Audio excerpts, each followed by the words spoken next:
and welcome to Market Insights this beautiful Thursday morning. Now let's picture this scenario in our minds.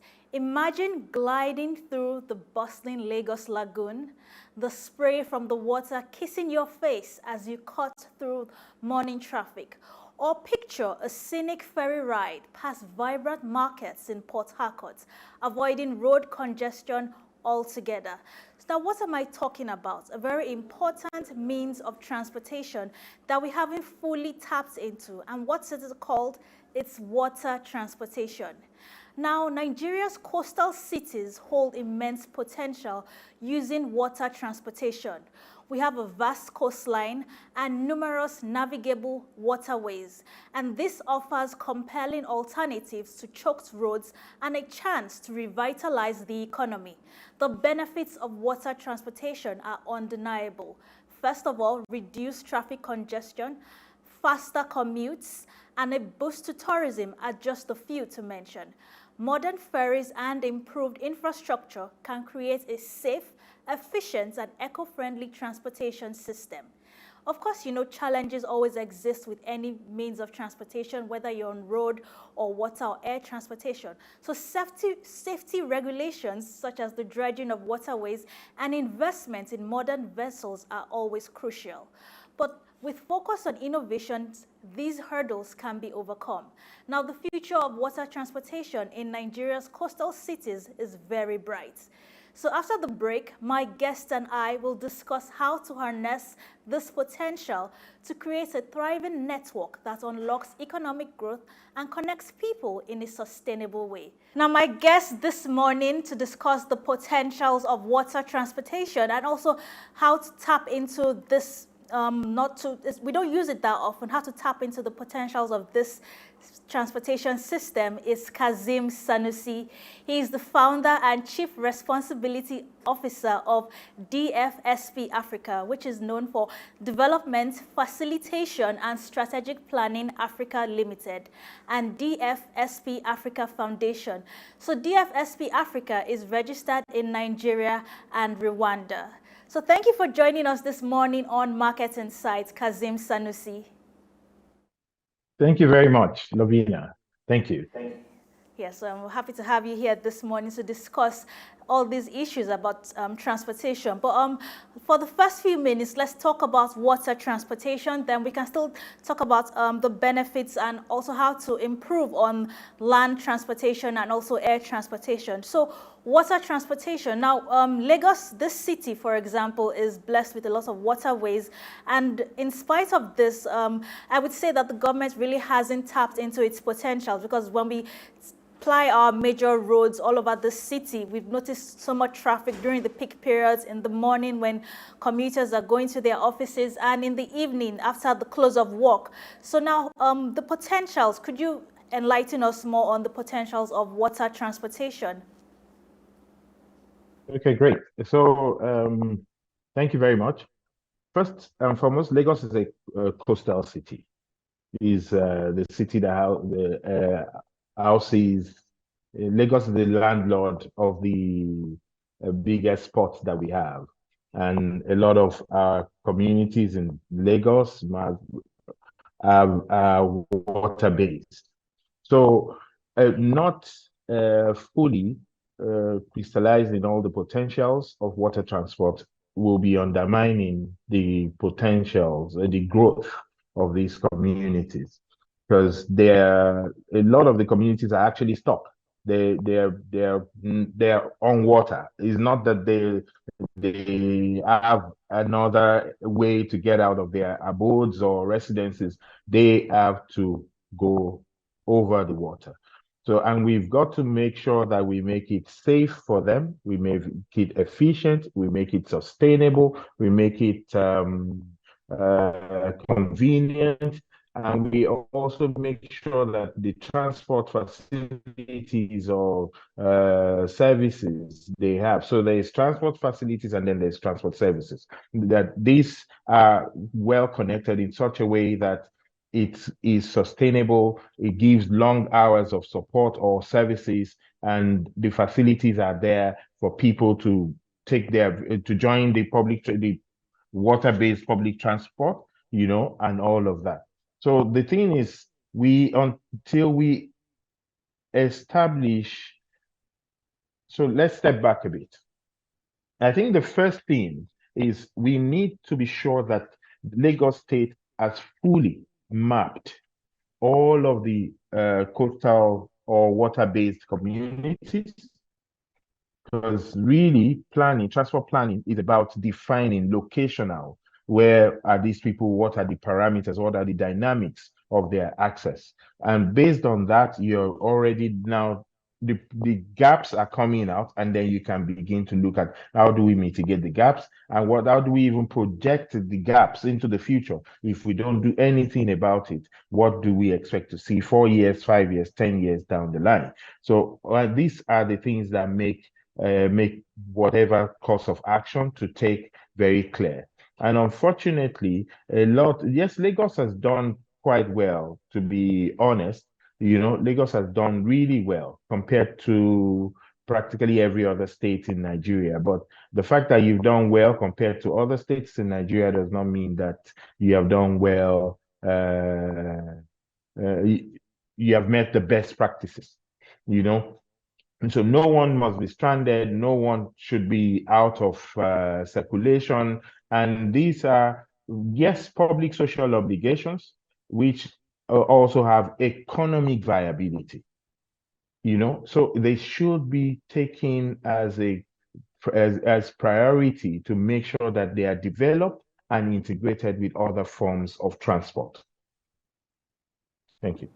Okay, I like that. Yes, to make sure that they are developed and integrated with other forms of transportation. And in this city, we know that the commonest means of transportation is by road. Either we're using our private cars, or we are using the public bus transportation system. So, but still on Yes. water transportation now, what steps can we take to make it financially sustainable, considering the high upfront cost of infrastructure maintenance? And if we compare water transportation to road transportation, I'm sure most people will say that road transportation is cheaper. I mean, it's not, you don't really need to, apart from ensuring the road is properly tarred and ensuring that the vehicles are roadworthy, and you're good to go with road transportation. But with water transportation, the cost of making sure whatever vessel you want to use, whether it's a ship or an engine boat, to make sure it's functioning properly, to make sure the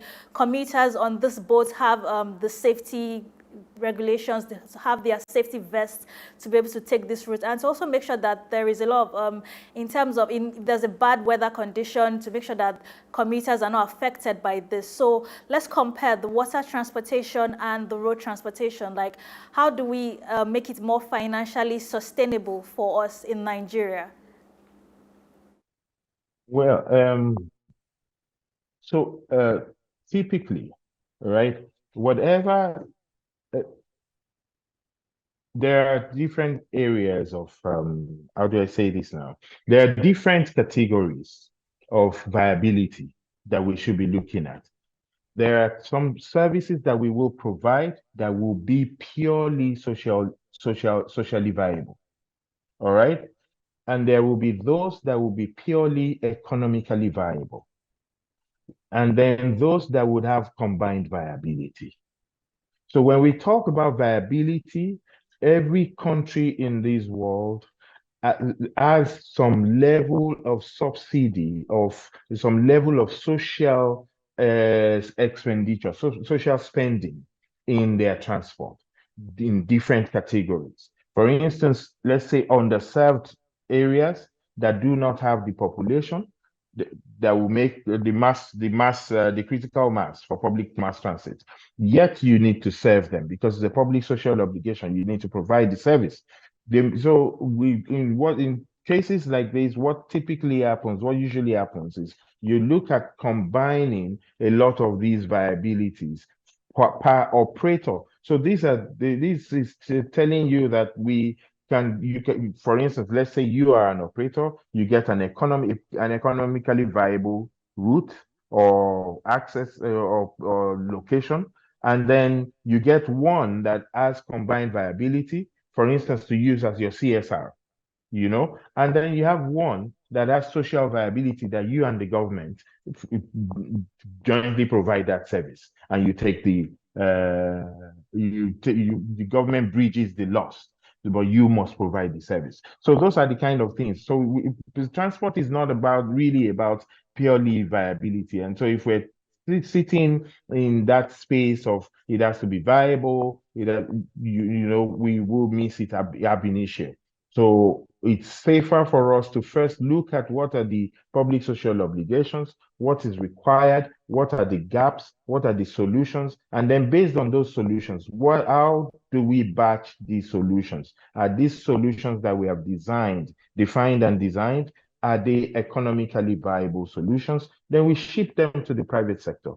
Are they socially viable? There are so many ways of funding social viability projects. Is it by donor? Is it by CSR? Is it by government funding? Is it by grants? You know, even some foundations will step up and do it. Lagos State has scored very high in something that I'm going to talk about now. The Lagos State Security Trust Fund.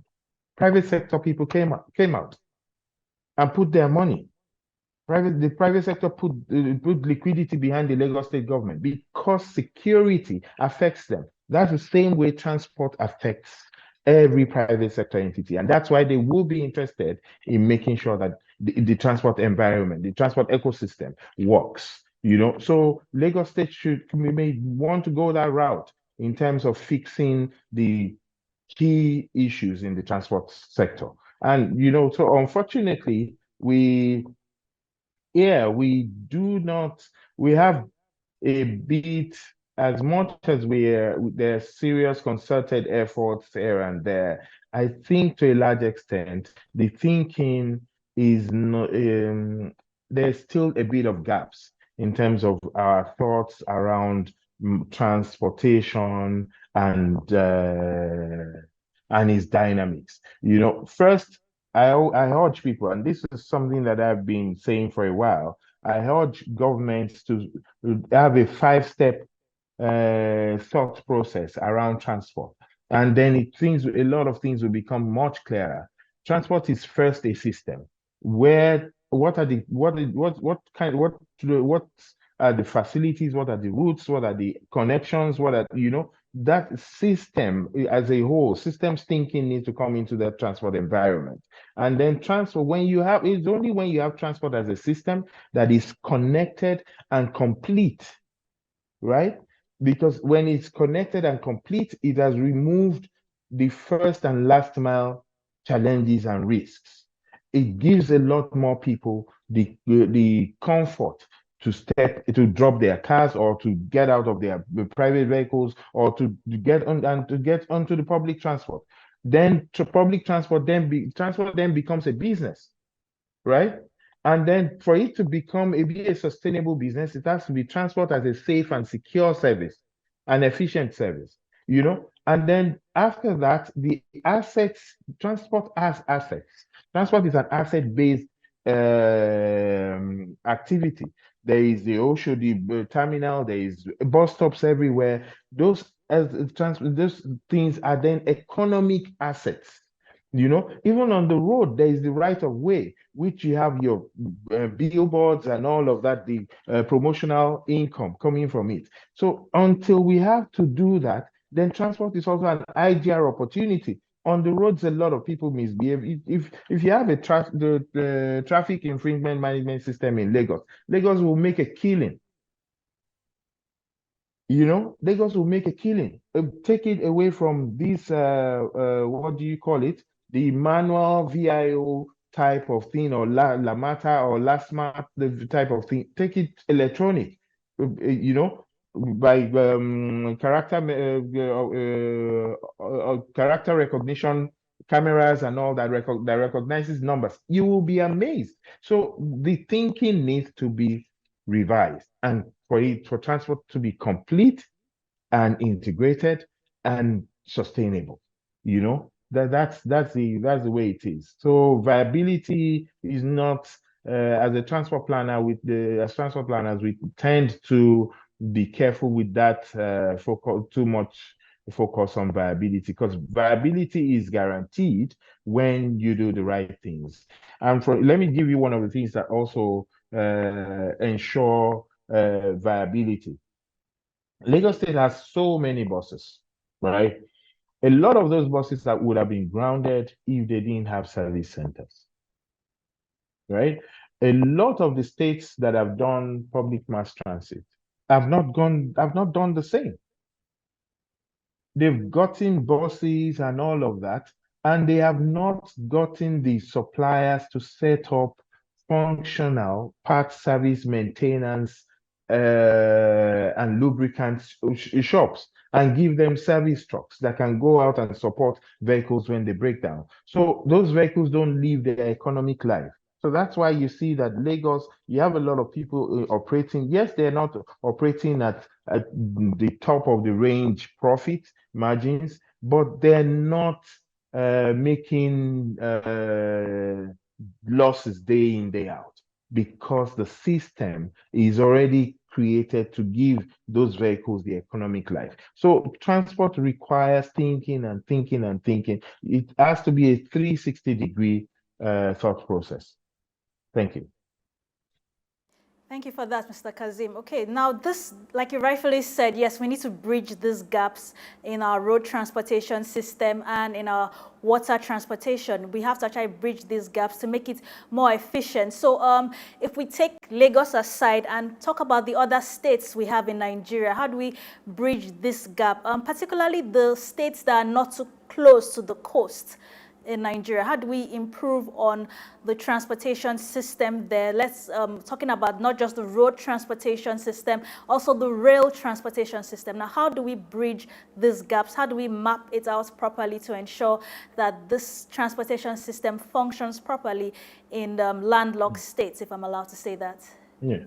Yes. So if you have to, like I said, everything in transport planning starts with first understanding the dynamics. You take the problem out of your mind, you want to understand the state. You want to understand the location that you want to work for. What are the existing connections and where are the gaps? Where do the people live? Right? Where do they trade? Where do they school? Where do they go for medicals? Where do they go to shop? So you're looking at demographics, and then you're also looking at points of interest. So all of these things I've talked about, they are points of interest. So when you look at the points of interest, how do people get to these points of interest? How do they interface with what takes them to what takes them to the points of interest? Where are the bus stops that connects the people? Where are the park and ride? That connects the people from their houses to go back in the park and ride and take the buses. Or for those who don't drive, where are the walkways? So it's not only about all of these other modes of transport. There is the air, there is the rail, there is the road, there is the water, and then there is the road-based, and then there is the non-motorized transport. The people cycling, the people on wheelchair, who, due to no fault of theirs.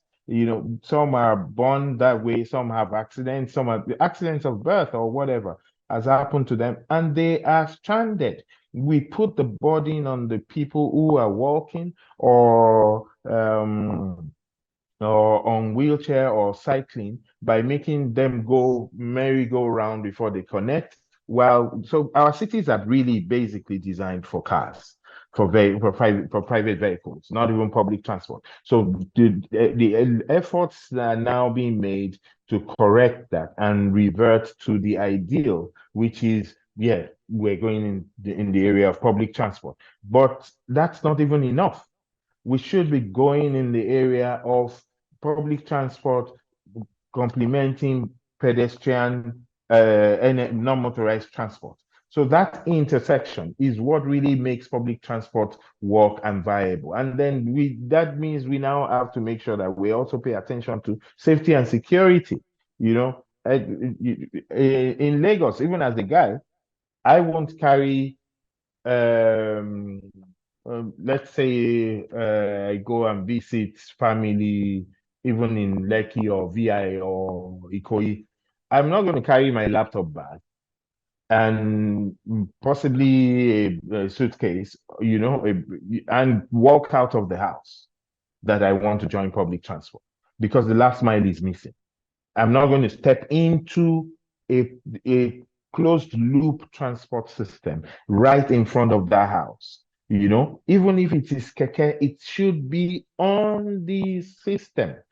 So everyone participating in that system as a service must be captured and must be assigned to where they should walk. So I know that when I step out of the house, I'm stepping into a keke that is within the closed loop. You understand? So all of this is what every city must put in place, a closed loop transport system that factors in the demographics and the points of interest and connecting facilities. And then we should stop this. We also should pay attention to stopping this gap in overlooking desire lines. So you'll find that people are more or less forced to use pedestrian bridges, right? It is the same everywhere in the world. It's not peculiar to Nigeria, it's not peculiar to Lagos. Once the pedestrian bridge is not in the desired line, it is useless. It is a body. It's one other thing that makes public transport a ridiculous thought to many people. They'll just be, no, I cannot even fathom it. So it's one of the things that governments should begin to pay attention to. Yeah, thank you. Can this well-organized system of transportation, this well-planned, well-structured, can it be achieved in Nigeria? Like if we start, Absolutely. like if we start right now, is it possible to achieve it in the future so that our transportation system is well-structured and well-organized? Absolutely. It is highly achievable. It is very, very achievable. So it starts with the mindset. Once we get the mindset, get the political will, get the right team together, they get to work. This transport planning, solving. So there's this thing about when you fall into a pit, there's this adage that stop digging. You start looking for a way to get out. Just stop digging. So that's what we need to do. We need to stop the bleeding. The transport system is in a state of if it's a human being, we will say the transport system of Nigeria is bleeding. So we need to stop the bleeding. First, get the political will. We have the political leaders who want to leave a legacy, right? And then they get the right team together, get the right resources behind them. And to a large extent, this is planning on foot-based planning, visualization-based planning, GIS-based planning. You understand? So it's not something that you're looking at. Somebody sits in the office and starts rolling out reports. There's so many beautiful reports on several shelves across the country, rotting away, that some have never been opened, since they've been submitted. So that's the way it is. It's got to be, guys, we're rolling up our sleeves and we're changing the game in our transport ecosystem. And the value, the beauty of getting transport right is unbelievable. It allows economies to connect and overlap. Allows so many things. It's just unbelievable. And also one other area is our inland waterways. We're not doing anything close to what we should be doing. Our water transport, we're just barely scratching the surface, But and get our inland waterways right, get our transport as a system right. This country will be will be bliss, to move around and all that. Let's talk about water transportation now. Nigeria's coastal cities are known for dense populations in unplanned settlements. Now, how can water transportation be effectively developed alongside urban planning efforts to ensure accessibility and ridership? Infrastructure, right? No, not the Infrastructure, infrastructure, like infrastructure, infrastructure. not just infrastructure. That's not what I'm referring to. Like, how can we actually develop it to Okay. ensure that these waterways are properly developed to ensure that there's proper urban planning? I'm sure you've heard cases where people build on top of water channels and then it causes blockage, blocking the system, blocking the Oh, waterways. So how can we ensure that there's proper water planning and nobody is not clashing with the urban planned system also? okay. First, I think the issue that you just referred to is a planning and development control challenge, which I think Lagos State is more even recently doing a lot about, especially for instance with the Gajao estate demolitions. It's been on it's been a talking point in planning circles for years about the risk that poses. So, for instance, that kind of approach is a given when you find those kind of things. But of course, those kind of developments don't happen without somebody having spotted them, and possibly somebody got tipped to look the other way. So it shouldn't stop at just demolition. It should also extend to finding out complexity. So that's a different issue from so it worsens the water flooding risks, within cities. But in terms of water transportation, we should be looking really at water transport infrastructure development, integration with public transport networks, and then economic opportunities and business accessibility that water transport unlocks.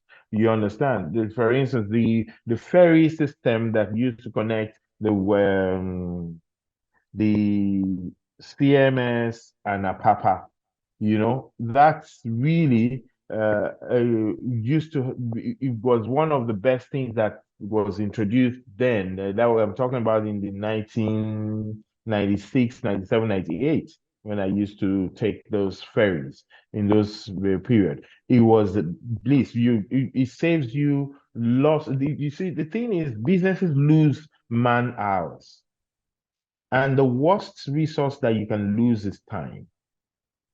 Because if you lose money, you can find a bridge. If you lose some of other opportunities, and other ones may come, but time never returns. So, and man hours is time. So, if we look at how people get to work tired, stressed, unproductive, so how do businesses thrive in those kind of situations? So you look at the economic opportunities and the business accessibility that the water transport provides, and then also tourism and leisure industry growth.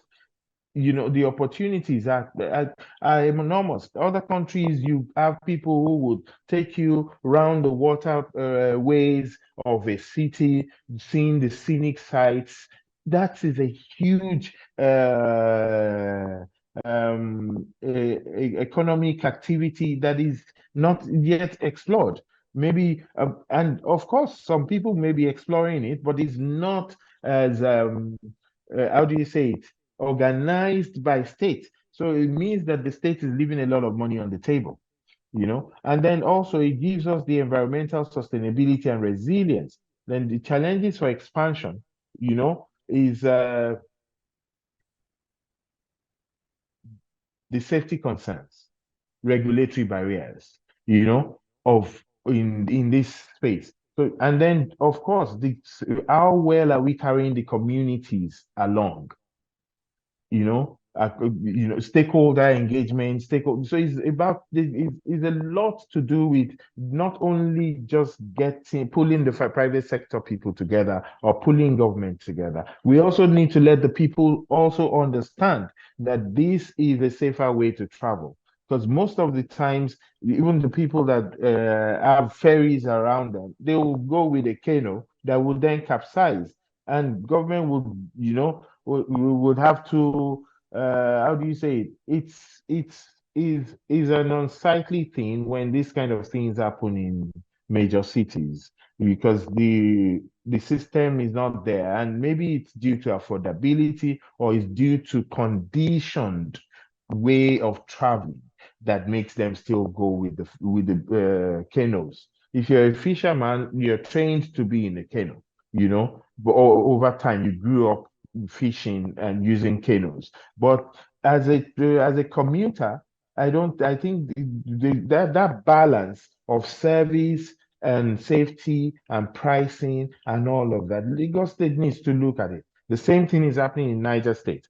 You know, so provide the right services and you provide the right prices, measure of service, right measure of pricing, right measure of safety, right, and bit by bit you begin to see the positive churning from the road to water transport. Water transport connects places faster. I just cited the case of TMS to Apapa. While tons of people are on the roads, we have got into Apapa and through flour mill, and we are talking some 20 years ago, or less, just slightly less, 96, 97. So that's the kind of thing. It enables faster connections, So wherever there is water, government should look at it from that point of view, that let's make sure that we take out a lot of people from the roads, put them on the ferry,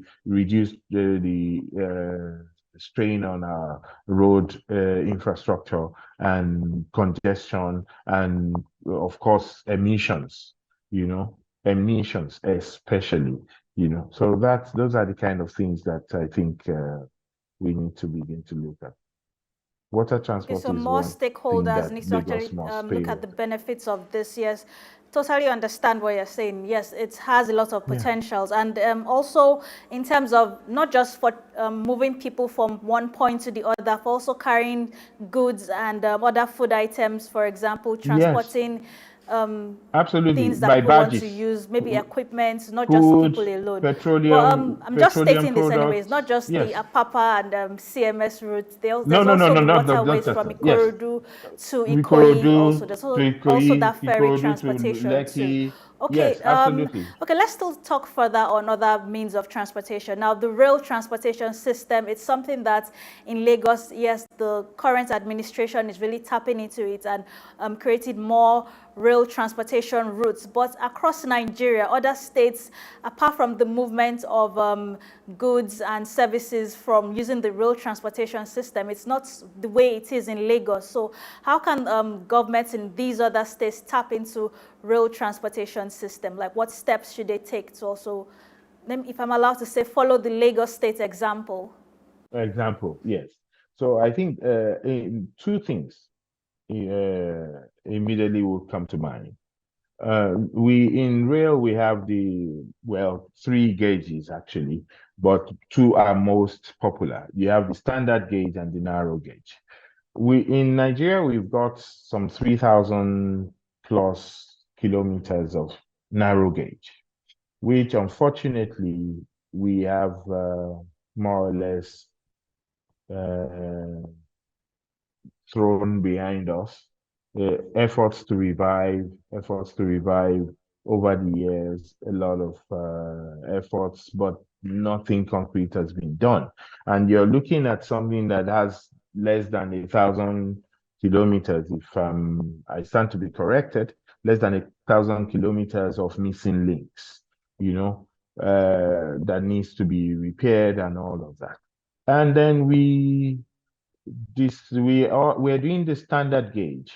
Standard gauge is more of people carrier for high speed, while narrow gauge is more of freight carrier. Yes, it carries people, especially the metro and all that. If in poor cities, because it's slow speed. Standard gauge permits higher speeds. That's why you see the higher speeds. You have the standard gauge also coming up across the country. You have the Lagos to Ibadan through Abeokuta. You have the Abuja to Kaduna, But in terms of cost as well, we may not be able to get to that as fast as what we have, leveraging on what we have on the narrow gauge immediately. So narrow gauge is what countries use to move freight. All those 300 coach rails, trains that you see in videos, they're traveling on narrow gauge. This is the highest mover of freight, narrow gauge across the world, you know. So we need to revise that, and then get private sector can get our standard gauge, the people mover, on on track, on course. PPPs, this is where PPPs come in. This is where private sector participations come in. We need to get, the government has no business, owning those kind of infrastructure anymore, or being the ones to primarily be deploying resources to make it happen. Government has so many things. That government is stretching itself too thin. And this applies across the country, federal level, state level, and all of that. Lagos State has done this with partners and all that, but they can do a lot better. But they can actually hands off, put the key parameters in place, the key performance indicators, the financial models, and all of that, and let the private sector do their thing. And because the Lagos State is giving them maybe longer time and all that, the price does not get offloaded on the commuters immediately. So the price will be bearable. Pricing will be bearable. So these are the kind of things that needs to be done. We need to connect a lot of our train stations across the country, that especially these new ones that are getting done. If you look at the alignment, the routes that these trains, the standard gauge rail trains follow, you see that a lot of the train stations are stranded. They're not serviced by any other form of public transport. Most of them, So you need to have a car, or you need to take Uber, or you need to take a taxi, or somebody needs to go and drop you. You don't really, it's rare, very few cases, if any, would you find bus services that is going to the train station. So if you don't have public transport, connecting public transport, then what are we doing? I just wish that our leaders would let's begin to have these conversations. Yeah. They will. Hopefully, they will definitely have these conversations, because we're all about improving the lives of citizens. So definitely these conversations, no matter how uncomfortable they might be, need to take place. So we need more stakeholders to work together to achieve more, how to regulate this sector, the transportation sector. So how can we make it more attractive for foreign investment, both for water transportation and road transportation? Right now, it's, if I'm allowed to say, for water transportation, for example, it's more of a government kind of initiative with the ferries. We don't really have too many private transportation companies for the water transports, but with road transportation, we have private companies also participating in it. So how can we make it more attractive for more foreign investment? Well, maybe we shouldn't even lock our minds only on foreign investment. All right, because so it's about project packaging. All right, when the project is packaged properly in terms of what the project will do, what are the values, what would it serve, what will be the financials, and all of that. Private money. So let's call it private money. It may be local, it may be foreign, it may be next door. You know, money follows defined pathways. No one puts money in undefined uh, undefined journeys. No one does that. So no matter how close we are, even if World Bank is going to give us something that we have not packaged well, they're going to give us conditions that by the time we meet those conditions, the value we're getting is diminished. The same thing for even a local bank. You understand? So it is about first packaging. The project development is very key. The project development has to be of the highest standards possible. And with that, it attracts funding. It attracts the right kind of partners. It attracts the right kind of funding. So really, it's once government does that, create that enabling environment, create that, and then transparency in these processes, in the process of engaging partners, or transparency, objectivity, nothing like I'm giving you this because I know you. No, everything is open. A lot more people will get interested and involved. So this is government. So on the part of government, government needs to cure itself of that. Once that cure happens, you will be shocked at how much liquidity will come in, will be attracted to our projects, even including local funding. Okay, so beyond the technical aspects of this now, how can a shift in cultural mindsets be encouraged to embrace water transportation as a viable and safe commuting option?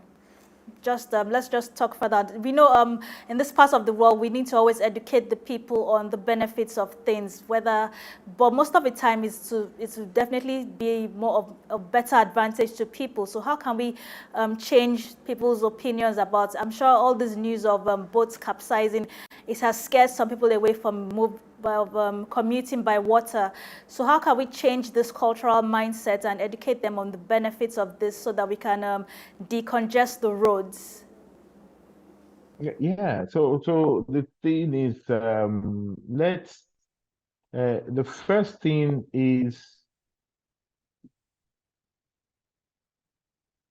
you cannot replace what I have with nothing. All right. So I'll hold on to what I have until I'm sure and confident that you have given me something, So that's why the P is difficult. So it's change management, but it has to ride on actual doing the projects, putting the services, putting the facilities, putting the infrastructure, and then bit by bit. Public transport is very funny in the sense that you gain some, you lose some, even in the best public transport systems in the world. You gain some, you lose some. You gain some, you lose some. But what you want is a situation where you have symmetric churning, which is, positive churning. Yes, more people coming into public transport than those going out. It is over time that you have established consistency in quality, consistency in service, consistency in the operation times, consistency in quality of ticketing, pricing, and all of that. That you then have a situation where a lot of people are coming in and very few people are going out. So that means that if we're going to promote public transport. We've got to begin to wrap our minds around the fact that we have a long journey. It's not a sprint, it's a marathon. We have a long journey to to embark on, to make sure that in the immediate term people will get attracted because it's new system and all of that. It will be interesting to see how it plays out after a few weeks or years on the red line, the blue line, and all of that, what the patronage will be. Are they captive riders? Are they willing riders? You understand what I'm saying? Willing commuters or captive commuters. So those are the kind of things that happens in transport. But you've got to remain in that space, providing top quality service and good pricing. And of course, the financial engineering for each project must be top notch, to be sure that the recovery is guaranteed and it's not, how do you say it, is not rapid in such a way that it undermines confidence and causes, how do you say it, deepens poverty for the commuters. Yeah. Thank you very much, Kazeem Sanusi, for sharing You're your welcome. insights into the transportation system in Nigeria, how to make it more organized and more structured, and how we can actually map it out successfully all over the country to make it more beneficial to people, and also the benefits of water transportation, how we could tap into this industry, this gold mine, and how its economic viability will definitely reap a lot of profits from this sector. Thank you for joining us this morning on Market Insights. It's been a pleasure having you here. Thank you very much. Thank you very much, Lavina. Thank you. All right. Okay. All right. Keep well. So let's take a look at our money markets this morning. Let's look at what the CBN rate is and also what the black market rate is, the parallel market rate is this morning for the dollars, the pound sterling, and the euro. So this morning, 25th of April, the dollar at the CBN rate is 1,010 naira to 1,010 naira to $1. At the parallel market rate is 1,300 naira to $1. And the pound sterling is 1,281 naira to 1 pound sterling. That's the CBN rate. In the parallel market rate is 1,580 naira to 1 pound sterling. And the euro is 1,103 naira to 1,103 naira to 1 euro in the CBN rate, and in the parallel market rate is 1,370 naira to 1 euro. So those are our money market figures this morning. Thank you so much for watching Market Insight this morning as we talked about transportation in Nigeria, as we also discussed with my guest Kazeem Sanusi how to make it a more viable option, how to reap the benefits and tap into the potentials of water transportation, especially with states that have access to water routes. And it shouldn't just be limited to the government alone. As my guest said, there should be a public-private partnership to make it more accessible to more people all over the country. So that's our time this morning on Market Insights. Many thanks for watching, and do stay tuned to the news update on SOUQ News Television. I am Lavina Emma.